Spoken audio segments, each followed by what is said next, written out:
بسم اللہ الرحمن الرحیم۔ السلام علیکم ورحمۃ اللہ وبرکاتہ۔ فرینڈز کیسے ہیں آپ؟ امید ہے آپ سب خیریت سے ہوں گے۔ دعا ہے کہ اللہ تعالیٰ آپ سب کو خیریت سے رکھے۔ دوستو، آج اس ویڈیو میں آپ کو بتانے جا رہا ہوں وہ کام جو نبی اکرم صلی اللہ علیہ وسلم نے ہر اہم کام شروع کرنے سے پہلے کرنے کو کہا ہے۔ دوستو، ہم میں سے ہر ایک اس کو سیکھے اور کوئی بھی کاروبار شروع کرنے سے پہلے ضرور کرے۔ جی ہاں، اس کام کا نام ہے استخارہ۔ دوستو، آپ نے سنا ہوگا استخارہ سینٹر، استخارہ ہم سے کروائیں، لیکن یہ سب غلط ہے، کیونکہ استخارہ کیا جاتا ہے، کروایا نہیں جاتا۔ اگر استخارہ کسی سے کروانا ہوتا تو صحابہ کرام رضوان اللہ علیہم اجمعین نبی اکرم صلی اللہ علیہ وآلہ وسلم سے کرواتے۔ نبی اکرم صلی اللہ علیہ وسلم سے بڑا رہبر و رہنما نہ کوئی آیا ہے اور نہ آئے گا۔ کسی بھی صحیح حدیث سے یہ ثابت نہیں ہے نبی اکرم صلی اللہ علیہ وسلم نے کسی کے لیے استخارہ کیا ہو، بلکہ آپ صلی اللہ علیہ وسلم نے استخارہ کرنے کا طریقہ بتایا ہے، اور صحابہ کرام رضوان اللہ علیہم اجمعین خود استخارہ کیا کرتے تھے۔ دوستو، استخارہ کرنے کا طریقہ بہت ہی آسان ہے۔ یہ آپ جو اسکرین پر استخارہ کی دعا دیکھ رہے ہیں، میں پڑھ کر سنا دیتا ہوں۔ اللہم انی استخیرک بعلمک واستقدرک بقدرتک واسألک من فضلک العظیم فإنک تقدر ولا اقدر وتعلم ولا اعلم وانت علام الغیوب۔ اللہم ان کنت تعلم ان ھذا الامر خیر لی فی دینی ومعاشی وعاقبۃ امری فاقدرہ لی ویسرہ لی ثم بارک لی فیہ، وان کنت تعلم ان ھذا الامر شر لی فی دینی ومعاشی وعاقبۃ امری فاصرفہ عنی واصرفنی عنہ واقدر لی الخیر حیث کان ثم ارزنی بہ۔ دوستو، حاصل امرہ کی جگہ جو بھی آپ نے کام کرنا ہے اس کا نام لینا۔ حضرت جابر بن عبداللہ رضی اللہ عنہ کا بیان ہے کہ رسول اللہ صلی اللہ علیہ وسلم ہمیں تمام کاموں میں استخارہ کرنے کی ایسے تعلیم دیتے جیسے قرآن کریم کی کسی صورت کی تعلیم دیتے۔ آپ صلی اللہ علیہ وسلم فرماتے، جب تم میں سے کوئی شخص کوئی کام کرنا چاہے تو فرض کے علاوہ 2 رکعت نماز نفل پڑھے اور پھر یہ دعا پڑھے۔ دوستو، یہ دعا پڑھنے کے بعد آپ نے اس کاروبار جس کا آپ نے پختہ ارادہ کر لیا ہے اس کام کے لیے نکل پڑنا ہے۔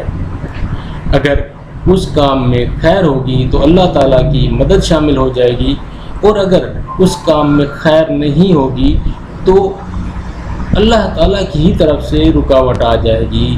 اگر کوئی رکاوٹ آ جاتی ہے تو اللہ ہی کی طرف سے ہوگی، اور آپ اس کو اللہ ہی کی طرف سے سمجھیں اور اس کام سے، اس کاروبار سے کنارہ کشی اختیار کر لیں اور اسے چھوڑ دیں۔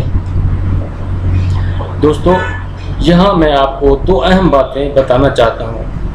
نمبر 1، کام جو بھی ہو وہ خیر کا ہو۔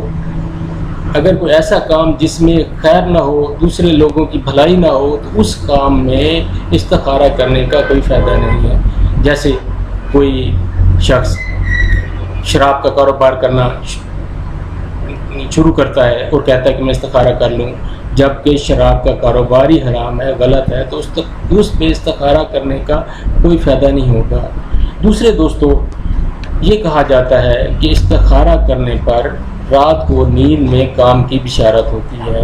یہ بات بھی ضروری نہیں ہے، کیونکہ صحابہ کرام رضوان اللہ علیہم اجمعین جب استخارہ کی دعا پڑھ لیتے تو اس کام کے لیے نکل پڑتے، وہ نیند کا انتظار نہیں کرتے تھے۔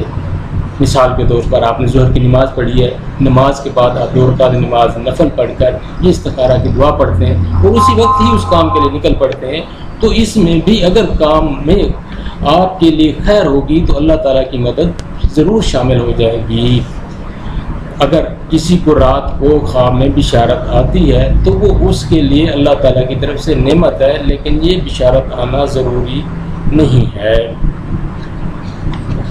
جی دوستو، میں آپ کو اس ویڈیو میں نے بتایا ہے آپ کو استخارہ کرنے کا طریقہ، اور انشاءاللہ میں اگلی ویڈیو میں بتاؤں گا وہ کام جو بہت سے دوست کاروبار شروع کرتے وقت کرتے ہیں۔ کام تو حلال ہوتا ہے، لیکن نبی اکرم صلی اللہ علیہ وآلہ وسلم نے اس سے بچنے کو کہا ہے۔ جی، میں اگلی ویڈیو میں ضرور وہ کام بتاؤں گا جس سے نبی اکرم صلی اللہ علیہ وسلم نے کاروبار میں بچنے کو کہا ہے۔ دوستو، میرے چینل کو سبسکرائب کر کے بیل کے آئیکن کو کلک کر دیں تاکہ میری ہر آنے والی ویڈیو آپ تک پہنچے۔ میں اپنی ویڈیوز میں آپ کو بتاتا رہوں گا کاروبار کرنے کے وہ طریقے جو بغیر سرمایہ کے ہوں گے یا بہت ہی کم سرمایہ کے۔ اللہ آپ کا حامی و ناصر ہو۔ اللہ حافظ۔ السلام علیکم ورحمۃ اللہ وبرکاتہ۔